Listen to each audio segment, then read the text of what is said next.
नमस्कार दर्शक बंधु शुभ सकाळ। आज हूँ 28 तारीख जुलाई मास रविवार। चलतु जाना देश विदेशर किसी बच्चा बच्चा गुरुत्वपूर्ण खबर। जदि आपण मैंने पर्यटन वीडियो को लाइक करना वीडियो को लाइक कर चैनल को सब्सक्राइब कर कमेंट माध्यम जनातु आपण मैंने आम भिडियो केउं जिल्लार देखुंत।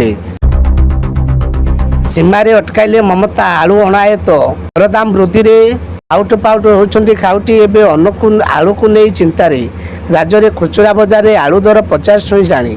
गोटे दिन में आलू दर 10 टंका बढ़ी। पश्चिमबंग में आलू व्यवसायिक धर्मघट पर ओडिशा को आलू आसी पारुना। आलू पर ओडिशा बाहर राज्य उपर निर्भरशील करुवा राज्य में दर आकाश छुआ होइछि। आंचलिक पाणीपाग जहाँ सूचना मिलूँ लघुचाप प्रभाव में आगामी 4 दिन जाए वर्षा 10 जिला को येलो वार्निंग। पुणी बंगोपसागर में लघुचाप प्रभाव में राज्यर विभिन्न स्थान में वर्षा जारी रही। आगामी 4 दिन वर्षा लगी केतेक अंचल में प्रबल अति प्रबल वर्षा संभावना रही।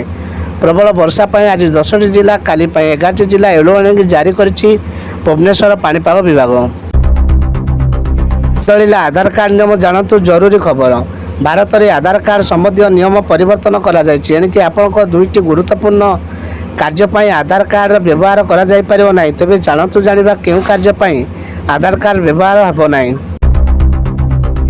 सुना किनिबा पूर्व नजर पकातु आज केचे रही सुनार दरदाम।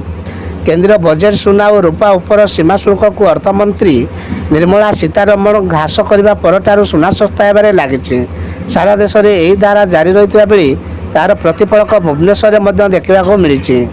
भुवनेश्वर 22 क्यारेट सुना दर 10 ग्राम प्रति 1000 टंका ह्रास पाई 63,000 टंका होइछि। गला बड़ खुशी खबर। मागणारे मिल साइकेल बा 3000 टंका। एमानकु मिल मागणा साइकेल जानतु योग्यता।